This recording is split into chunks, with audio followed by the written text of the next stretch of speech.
সবাইকে টেকনিক এডুকেশনের পক্ষ থেকে শুভেচ্ছা এবং স্বাগতম জানাচ্ছি। আশা করি আপনারা সবাই ভালো আছেন এবং সুস্থ আছেন। তো যাই হোক, আমরা অলরেডি ইউনিট 2 বা চ্যাপ্টার 2 যেটাই বলি না কেন, অলরেডি কিন্তু আমরা দুটো পর্ব ইতিমধ্যে শেষ করেছি। আজকে আমাদের 3 নম্বর পর্ব চলবে। তো আশা করি আপনারা সবাই 1 এবং 2 নম্বর পর্ব অবশ্যই দেখেছেন এবং এই ভিডিওগুলো কিন্তু অবশ্যই সিরিয়ালি দেখতে হবে। এমন না যে আমি মাঝখানে একটা দেখলাম, তারপর প্রথমটা দেখলাম, এর পরেরটাতে গেলাম, এভাবে কিন্তু দেখা যাবে না। অবশ্যই এই জিনিসগুলো আমাদের সিরিয়াল মেনটেন করে আস্তে আস্তে দেখতে হবে। কারণ আমরা যদি সিরিয়াল মেনটেন না করি, তাহলে কিন্তু অনেক বড় প্রবলেম আমরা কিন্তু ফেস করব। তো যাই হোক, আমরা বেসিক্যালি যেটা শুরু করেছিলাম যে আমাদের ন্যাচার ট্যাপাস্ট্রি, অর্থাৎ যে আমাদের প্রকৃতির যে বৈচিত্র্যতা, তো সেটা আমরা শুরু করেছিলাম। তো আমরা যদি একটু খেয়াল করি যে আমাদের এখানে যে আমরা অলরেডি 2.2.1 এইটাতে আমরা চলে আসি। তো আমরা যদি একটু খেয়াল করি যে এখানে আমাদের বলা আছে let's imagine a nature walk. কল্পনা করো যে তুমি প্রকৃতির ভিতরে হাঁটছো। ইটস এ গ্রুপ ওয়ার্ক, এটা হতে পারে, এটা আমাদের একটা দলীয় একটা কাজ। And it can be done beyond the school time, এবং এটা স্কুলের সময়ের বাইরেও করতে পারো, স্কুলের মধ্যেও আমরা করা যেতে পারে, সময়ের বাইরেও আমরা করতে পারি। To do that let's follow the steps given below. আমরা বেশ কিছু পদক্ষেপ আমরা অনুসরণ করব এই কাজগুলো করার ক্ষেত্রে। First one, imagine that, imagine মানে কি, কল্পনা করো, that you are taking a nature walk in a big green park with your friends. অর্থাৎ তুমি প্রকৃতির ভিতরে একটা গ্রিন পার্কে তোমার বন্ধুদের সাথে কি করছো, হাঁটছো। এটা ইমাজিন করতে বলেছে। এটা হলো আমাদের স্টেপ 1। আমি অলরেডি স্টেপ 1 আমরা দেখলাম। এরপর আমরা চলে যাব স্টেপ 2। স্টেপ 2তে কি বলেছে, ওপেন ইউর মাইন্ডস আই, অর্থাৎ তোমার চোখটা খোলা রাখো, অ্যান্ড অবজার্ভ এভরিথিং, এবং সব কিছু পর্যবেক্ষণ করো অ্যারাউন্ড ইউ, তোমার চারপাশে। Try to feel the open sky, big trees sounds of the nature and the blue crystal water of the lake.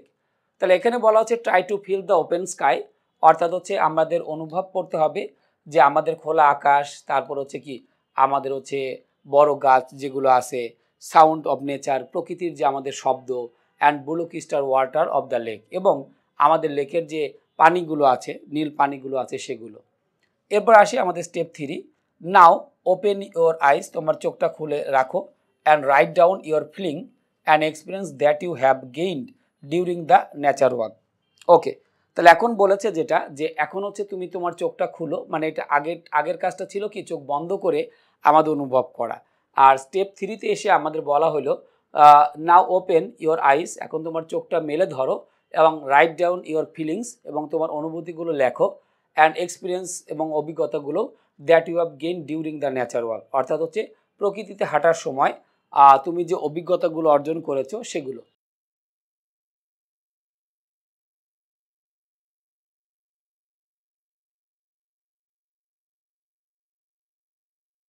এরপরে আমরা আসি 4 নম্বর স্টেপে, is group.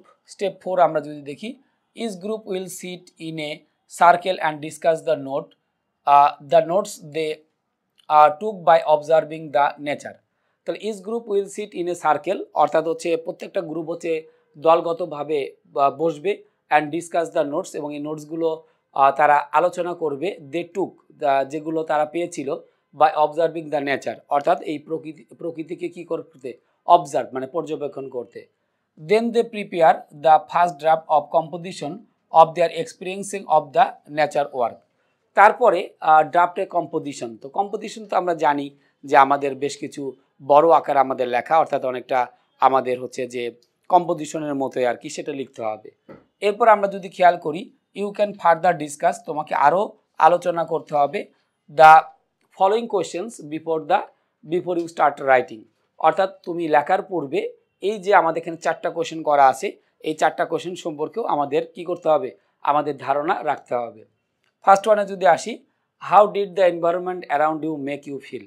How did the environment around you make you feel, অর্থাৎ এই যে আমরা কল্পনা করেছিলাম যে প্রকৃতির মধ্য দিয়ে আমরা হাঁটছি, তো এই পরিবেশটা আমাদের চারপাশে কেমন ছিল সেটা আমাদের কি করতে হবে, অনুভব করতে হবে। এরপর আসি যদি 2 নম্বরে, did it evoke any specific emotion or memories, মানে এটার সাথে ইভোক মানে জড়িত থাকা, যে আমাদের নির্দিষ্ট কোনো আমাদের অনুভূতি অথবা স্মৃতি জড়িত আছে কিনা। ওকে, এরপরে আমরা আসি 3-এ, were there any moments during the walk when you felt a strong connection to nature, describe those moments. Okay, were there any moment during the walk, অর্থাৎ আমাদের হচ্ছে হাঁটার সময় যখন আমরা হাঁটতেছিলাম তখন আমাদের কোনো মোমেন্ট মানে আমাদের হচ্ছে মুহূর্ত আমাদের ছিল কিনা, when you felt a strong connection to nature, যেটা হচ্ছে আমাদের প্রকৃতির সাথে আমাদের একটা ভালো একটা স্ট্রং কানেকশন আমাদের আছে। ডেসক্রাইব দোজ মোমেন্টস, মানে ওই মোমেন্টগুলো কী করবা, অবশ্যই লিখতে হবে যদি আমাদের হাঁটার সময় যদি আমাদের অনুভূতিগুলো থাকে। 4 নম্বর যদি একটু খেয়াল করি, how do you think spending, কীভাবে তুমি চিন্তা করো spending time in nature can influence our wellbeing. আচ্ছা, হাউ ডু ইউ থিঙ্ক মানে তুমি কি চিন্তা করো যে এই প্রকৃতি হচ্ছে আমাদের প্রভাবিত করতে পারে ভালোভাবে অ্যান্ড পার্সপেক্টিভ অন লাইফ, এবং আমাদের জীবনের ক্ষেত্রে। নেক্সট আমরা আসি, share your feelings in groups and compile all the feelings on a notebook. তাহলে এখন যদি আমরা যেটা লিখি share your feelings in group, অর্থাৎ হচ্ছে এই যে আমরা 4টা কোশ্চেন আমরা মোটামুটি লিখলাম, এই 4টা কোশ্চেন ভিত্তি করে এই গ্রুপগতভাবে বা দলগতভাবে আমরা লিখবো অ্যান্ড কম্পাইল, পরিপূর্ণ করব all the feelings on a notebook, একটা নোটবুকে আমরা কি করব, এটা আমরা ফুলফিল করব। তারপরে লাস্টে আমাদের বলা হয়েছে share your feelings in group and compile all the feelings on a notebook, এটা করতে হবে। Finally share it with others, তারপরে এটা একে অপরের সাথে আমরা এখানে কি করব, আলটিমেটলি হচ্ছে শেয়ার করব। তাহলে এই বিষয়টা হচ্ছে আমাদের কিন্তু বেশ ভালোভাবে একটু মনে রাখতে হবে যে এই 4টার উপরে ভিত্তি করে আমরা মোটামুটি কি একটা গ্রুপ বা মানে আমরা গ্রুপ তৈরি করে আমরা একটা প্যাসেজ হোক বা কম্পোজিশনের মতো করে হোক এই জিনিসগুলো আমাদের মূলত কি করতে হবে, লিখতে হবে। তাহলে এখন আমরা কি করব, এই 4টা কোশ্চেনের উপর ভিত্তি করে আমরা দলগতভাবে আমরা কি করব, এই জিনিসটার উপরে আমরা হচ্ছে লিখব। লেখার পরে দেন হচ্ছে আমরা কি করব, আমরা এটা একজন আরেকজনের সাথে কি করব, শেয়ার করব। তাহলে আমরা এখানে যেটা করতে পারি যে আমরা কোশ্চেনগুলোর যদি আমরা একটু খসড়া করে নিই, মানে খসড়া বলতে কি যে আমরা শুরুতেই যদি একটু হালকা পাতলা বলি, মানে এগুলো ডিসকাস করে নেই, তাহলে আমাদের জন্য একটু ভালো হয়। যেমন আমাদের ফার্স্টে বলা হয়েছে how did the environment around you make you feel, অর্থাৎ তোমার চারপাশে যে আমাদের এনভায়রনমেন্টটা ছিল সেটা তুমি কেমন অনুভব করলা। তো আমাদের কিন্তু এনভায়রনমেন্টটা ভালো হইতে পারে, খারাপ হইতে পারে, বাট এটা অবশ্যই আমাদের কিন্তু ভালো হইতে হবে, কারণ এই জিনিসটা কিন্তু আমরা ইমাজিনেশন করতেছি, মানে আমরা চোখ বন্ধ করে আমরা জাস্ট ফিল করতেছি যে বিষয়টা কেমন। তাহলে আমি যেহেতু এটা পাস্টে দেওয়া আছে যে হাউ ডিড যেহেতু বলা হয়েছে এটা পাস্টে, তাহলে আমরা ওইভাবে কিন্তু আমরা অ্যান্সারটা করতে পারি। তাহলে আমাদের উত্তরটা হইতে পারে যে দ্য এনভায়রনমেন্ট, এখানে আমাদের হইতে পারে কি was around us very nice, অথবা I feel the environment around very much, ঠিক আছে, বা ভেরি নাইস এরকম ছিল, মানে আমাদের পরিবেশের যে চারপাশটা ছিল সেটা কিন্তু আমাদের কি ছিল, খুবই ভালো। তাহলে এটা আমি বলতে পারি। এরপর 2 নম্বরে বলা হয়েছে did it evoke any specific emotions or memories, অর্থাৎ বলা হচ্ছে ইভোক মানে আমাদের কি ধরেন বাধাগ্রস্ত করা হইতে পারে, অথবা আমাকে মানে আমার মধ্যে অন্তর্ভুক্ত হইতে পারে। তাহলে এর ভিতরে আমাদের কোনো নির্দিষ্ট কোনো অনুভূতি অথবা আমাদের স্মৃতিগুলো আছে কিনা, তাহলে এটা কিন্তু আমাদের ইয়েস নো রিলেটেড কোয়েশ্চেন, মানে ছিল কিনা। তাহলে এখন আমি বলতে পারি ইয়েস, হ্যাঁ ইয়েস, এখানে আমরা বলতে পারি it evoked any specific emotions or memories, মানে এর ভিতরে আমাদের স্পেসিফিক বেশ কিছু ইমোশন ছিল এবং আমাদের কি ছিল, মেমোরিটাও আমাদের ছিল, এটা আমরা আলটিমেটলি এটা বলে দিতে পারি। তারপরে 3 নম্বর বলা হয়েছে were there any moments during the walk when you felt a strong connection to nature, describe those moments. তার মানে আমি যে এই যে অনুভূতির যে বিষয়টা, সেখানে আমাদের হচ্ছে কি মানে কোনো মনিউমেন্ট মানে আলাদা তেমন খুব একটা কিছু ছিল কি না, সেগুলো হচ্ছে আমাদের মূলত কি করতে হবে, আমাদের ডেসক্রাইব করতে হবে। তাহলে আমরা দিতে পারি এরকমভাবে দেয়ার ওয়ার, এখানে আমি লিখতে পারি there were moments during the walk when I felt, এখানে কিন্তু ইউ দেওয়া যাবে না, কারণ এখানে কিন্তু অনেকে কিন্তু এই জিনিসগুলো কিন্তু খেয়াল করতে হবে যে ইউটাকে কিন্তু আমরা অনেকেই কিন্তু কি ইউ এই বিষয়টা কিন্তু আই করতে হবে, কারণ এটা হচ্ছে আমাদের অনুভূতিগুলো, সো এইগুলোতে কিন্তু ছোটোখাটো ভুল, এগুলো কিন্তু খেয়াল করতে হবে। তাহলে আমরা বলতে পারি যে ইয়েস দেয়ার, এখানে বলতে পারি ওয়ার, এখানে বলা হয়েছে monuments during the walk, when I feel a strong connection to nature. তারপরে আমাদের ওই মোমেন্টগুলো কিন্তু আমাদের অবশ্যই কী করতে হবে, আমাদের কিন্তু অবশ্যই উল্লেখ করে দিতে হবে, ঠিক আছে। যে মোমেন্টগুলো হচ্ছে আমাদের হচ্ছে যে আঘাত মানে আমাদের সাথে কানেক্টেড বা আমাদের ইয়ে ছিল সেগুলো, মানে আমরা যখন হাঁটতেছিলাম, তাহলে এখানে কিন্তু বলাই আছে ডিউরিং দ্য ওয়াক, এই জিনিসগুলো কিন্তু আমাদের স্পেসিফিকরণ করতে হবে। এরপর আমরা আসি 4 নম্বরে, how do you think spending time in nature can influence, তার সাথে বলা হয়েছে over wellbeing in perspective of life. কীভাবে তুমি চিন্তা করো যে আমাদের এই যে প্রকৃতির মধ্যে যে আমরা সময়টা কি করে থাকি, আমরা ব্যয় করে থাকি, সেটা আমাদের কতটা হচ্ছে আমাদের জন্য মঙ্গলজনক বা আমাদের পার্সপেক্টিভ মানে আমাদের অনুসরণ আমাদের হচ্ছে ভালোর জন্য, আমাদের লাইফে ভালোর জন্য এগুলো হয়ে থাকে।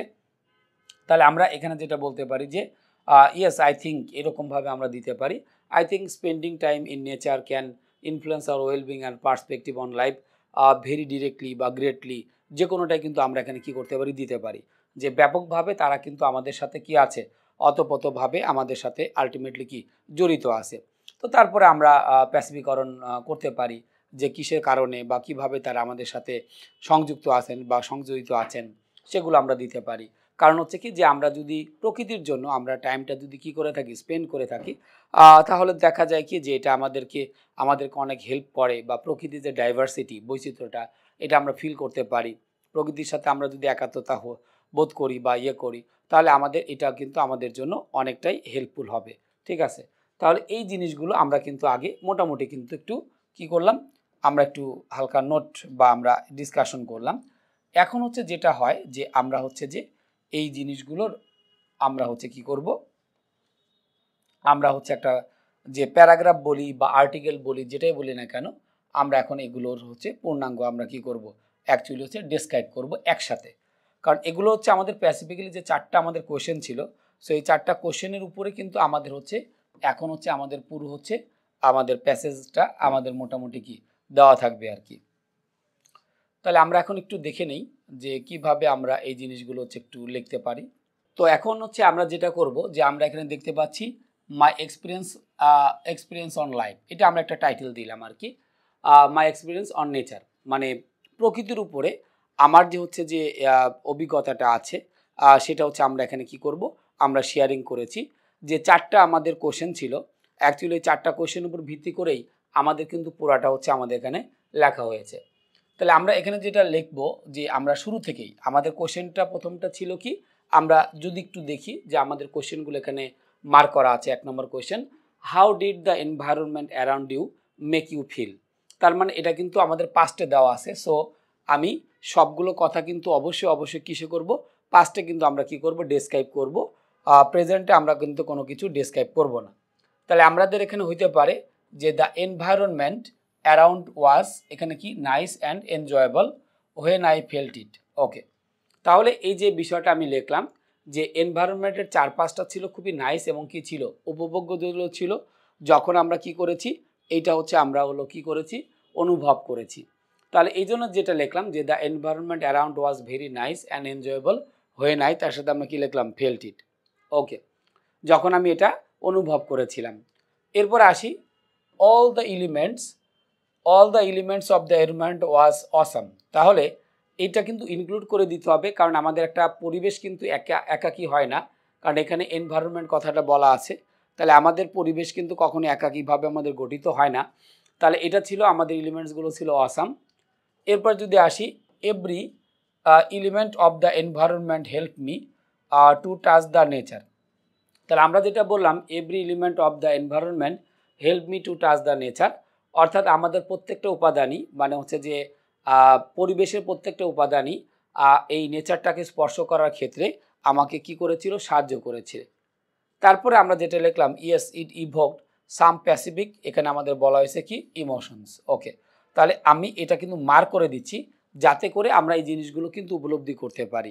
এই জিনিসগুলো চাইলে আমরা কিন্তু স্ক্রিনশট দিয়েও রাখতে পারি, অথবা যদি আমরা কেউ চাই তাহলে আমরা কিন্তু কি করতে পারবো, আমরা কিন্তু নোট করেও কি করতে পারবো, এগুলো নিতে পারবো। তাহলে এই জন্য বললাম ইয়েস ইট ইভোকড, মানে আমাদের এই যে প্রকৃতিটা, এটা হচ্ছে সাম প্যাসিফিক ইমোশন তার ভিতরে ছিল। তাহলে আমি কিন্তু এটা কিন্তু কিসে করেছি, পাস্টে করেছি, কারণ ডিড ইউ ইভোক বলা হয়েছিল, তাহলে এই জন্য আমরা এখানে কি দিলাম, ইভোকড, পাস্টের ঘটনা এই কারণে। ওকে, এরপরে আমরা যদি পরেরটা যদি আমরা লিখি, when I felt the diversity of nature then I feel the internal feeling of nature. এর মানে হচ্ছে এটা কি, যে when I felt the diversity of nature, diversity বলতে আমরা বুঝে থাকি বৈচিত্র্যতা। তাহলে যখন আমি প্রকৃতির কি করেছিলাম, বৈচিত্র্যতা দেখেছিলাম, যখন আমি হচ্ছে কি করেছিলাম, যে প্রকৃতির হচ্ছে বৈচিত্র্যতা দেখেছিলাম, তখন হচ্ছে কি আই ফিল, এখানে আমি যেটা লিখলাম যে I felt the internal feeling of nature, আমি প্রকৃতির হচ্ছে কি অন্তর্নিহিত যে আমাদের ফিলিংটা, অনুভূতিটা, সেটা কিন্তু আমি কি করেছিলাম, অনুভব করেছিলাম। তাহলে এটা হচ্ছে যে আমরা যখন হচ্ছে ডাইভার্সিটি অফ নেচার এটা করেছিলাম, ঠিক আছে, আই ফিল্ড বা এখানে আমি রিলাইজও দিতে পারি।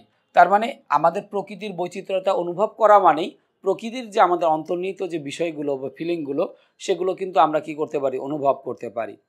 ওকে, এরপর বলা হয়েছে যে when I walked on the nature, ঠিক আছে, যখন আমি প্রকৃতির মধ্য দিয়ে হাঁটতেছিলাম, বা ডিউরিংও দিতে পারি, not factor, then I felt some moments of nature, তখন আমি প্রকৃতির বেশ কিছু মোমেন্টাম বা আমাদের মুহূর্তগুলো আমি কি করতে পেরেছি, আমি অনুভব করতে পেরেছি।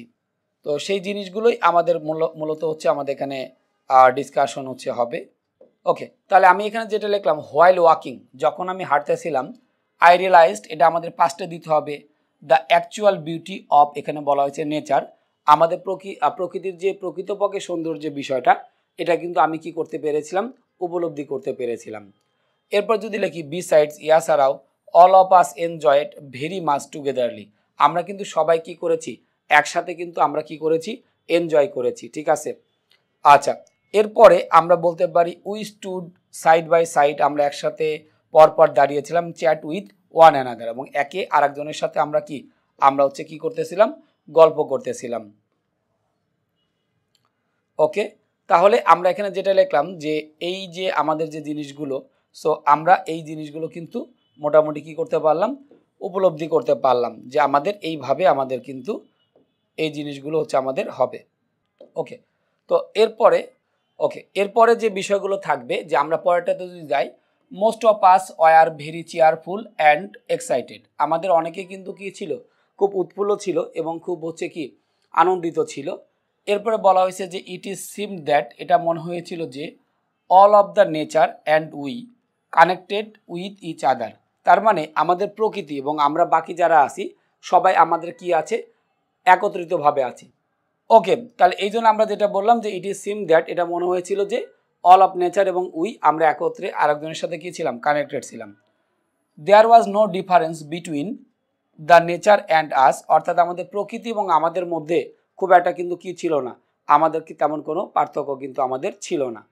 আচ্ছা, এরপরে যদি আমরা আসি, আই থিঙ্ক, আমি মনে করি, লাস্টের কোশ্চেন উত্তরটা আমরা দিচ্ছি এখানে, I think spending time in nature can influence our, এখানে বলা হয়েছে wellbeing and perspective on life very greatly. তো এখানে বলা হচ্ছে আমি মনে করি যে আমরা যে প্রকৃতির জন্য টাইমটাকে আমরা স্পেন্ড করে থাকি, এটা আমাদের ব্যাপকভাবে আমাদের কি প্রভাবিত করতে পারে, আমাদের হচ্ছে প্রাত্যহিক জীবন এবং হচ্ছে আমাদের হচ্ছে বেসিক্যালি কি, ওকে, আমাদের লাইফে অ্যান্ড ভেরি রিলেভেন্ট, এবং এটা কিন্তু আমাদের খুবই অতপ্রতভাবে জড়িত। আচ্ছা, এরপর বলেছি যে এভরিওয়ান, হ্যাঁ ওকে, তাহলে এরপর যেটা আমরা করেছি, everyone must gain this experience, সবাইকে কিন্তু আমাদের কি করতে হবে, এক্সপিরিয়েন্সটা আমাদের কি অবশ্যই গেইন করতে হবে। এরপর আমরা যেটা বললাম, when we spend our time on nature, যখন হচ্ছে আমরা সময়টাকে আমরা কি করে থাকি, মানে নেচারের ক্ষেত্রে ব্যয় করে থাকি, we will be able to learn many things, আমরা অনেক কিছু শিখতে পারি, and can be able to realise the diversity of nature, এবং আমাদের প্রকৃতির যে বিভিন্ন বৈচিত্র্যতা আছে সেটা কিন্তু আমরা কি করতে পারি, উপলব্ধি করতে পারি। এরপর বলা হয়েছে spending time on nature must be influenced on wellbeing and perspective on our daily life, তার মানে আমরা এখানে যেটা বলতে চাচ্ছি যে আমরা এই যে সময়টা ব্যয় করতেছি কার পেছনে, প্রকৃতির পিছনে, এটা হচ্ছে আমাদের অবশ্যই ভালো এবং হচ্ছে কি আমাদের মঙ্গল বা কল্যাণ আমাদের প্রতিনিয়ত আমাদের ডেইলি লাইফে কিন্তু কি করবে, আমাদের বহন করে নিয়ে আসবে। তাহলে আমাদের চারটা কি ছিল, আমাদের কোশ্চেন ছিল সেই 4টা কোশ্চেন কিন্তু আমরা আগে কিন্তু কি করে নিয়েছিলাম, একটু আমরা হালকা খসড়া বা হচ্ছে আমরা মোটামুটি ডিসকাশন করেছিলাম। এরপরে ওই 4টা কোশ্চেন ভিত্তি করে আমরা এখানে কি করেছি, আমরা পুরো একটা প্যাসেজ বা প্যারাগ্রাফ আকারে আমরা এই জিনিসগুলো কি করেছি, অলরেডি লিখে ফেলেছি। তাহলে আমরা আশা করি এই বিষয়গুলো মোটামুটি আমাদের কাছে সবার কাছে এখন ক্লিয়ার। অর্থাৎ এই যে আমাদের 4টা কোশ্চেন, এই 4টা কোশ্চেন উত্তর কিন্তু আমরা একটা আর্টিকেল বলি বা প্যারাগ্রাফ বলি, যেটাই বলি না কেন, আমরা কিন্তু হোপফুলি বুঝতে পেরেছি। তাহলে আশা করি এই পার্টে আমাদের যে গ্রুপ ডিসকাশন যেটা ছিল, আশা করি সবার কাছেই এখন এই বিষয়টা অত্যন্ত ক্লিয়ার, হোপফুলি।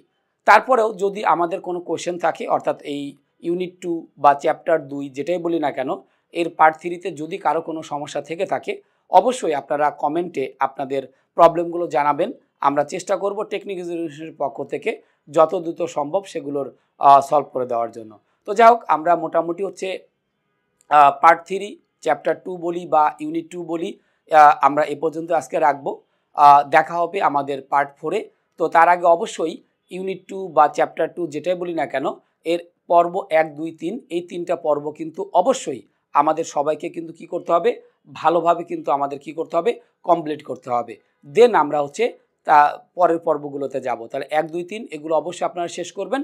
দেন তারপরে আমরা পর্ব 4টা আমরা কিন্তু শুরু করব। তাহলে আমাদের চ্যাপ্টার 2 বা ইউনিট 2 হচ্ছে আমাদের পর্ব 3 এ পর্যন্তই। দেখা হবে আমাদের পর্ব 4-এ। এই আশা ব্যক্ত রেখে আমি আমার পর্ব 3 চ্যাপ্টার 2 এর এখানেই শেষ করছি। তো সে পর্যন্ত আপনারা সবাই ভালো থাকুন, সুস্থ থাকুন। খোদা হাফেজ।